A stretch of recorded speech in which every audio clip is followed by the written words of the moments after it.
मी माझ्या व्यवसायातली पहिली पिढी, पण मी जर भविष्यात पुढच्या पिढीला विचारलं की तुम्हाला हा धंदा करायचा का नाही, त्यांच्याकडे सगळे ऑप्शन असून पण त्यांची टाप नाही झाली पाहिजे या धंद्याला नाही म्हणायची. एवढा मोठा आणि सुंदर मी माझा धंदा बनवणार. लहानपणापासून मला धंद्यात रस होता. एक मत कुठेतरी असं होतं, कुठून आले पाहिजे, पैसे आले पाहिजे. 10वी झाली तेव्हा असं लक्षात आलं, सायन्स घेतलं तर पैसे भेटतात. मग सायन्स घेतलं, त्याच्यानंतर मग असं वाटलं मेडिकल घेतलं तर पैसे भेटतात. मग मेडिकलसाठी लातूरला होतो 1 वर्ष आणि तिथं मी छोटे छोटे धंदे बघितले होते. त्याच्यात मला लई इंटरेस्ट आला. मग तेव्हा मी निर्णय घेतला कुठेतरी फूड सेक्टरमध्ये काम करायचं. माझ्या पिढीमध्ये कोणी हा व्यवसाय करेल नव्हता. चमच्यांकडे बसून सगळं उभं करायचं होतं.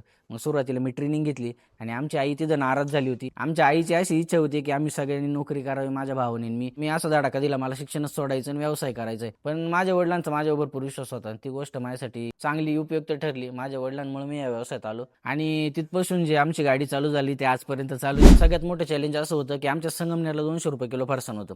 आम्ही जेव्हा पुण्यात आलो तिथली चव आम्हाला इथं द्यायची होती. इथं असं लक्षात आलं की इथं ₹70-80 कॉर्नफ्लॉवर, अरारोट ते जे फरसाण असतं ते चालतं.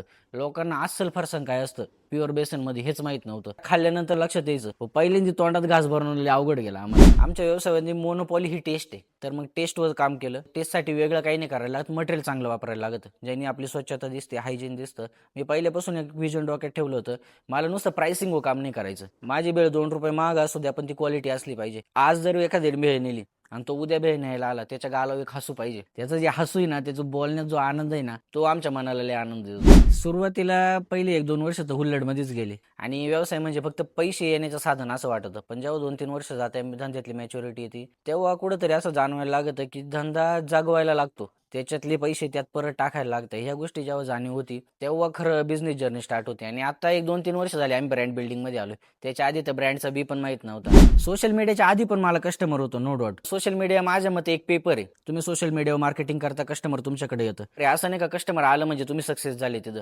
तुम्ही जर ते कस्टमर रिपीट तुमच्याकडे आणता आलं, तुम्हाला त्याला चांगली क्वालिटी दिली, तर सोशल मीडिया फार चांगलं आहे.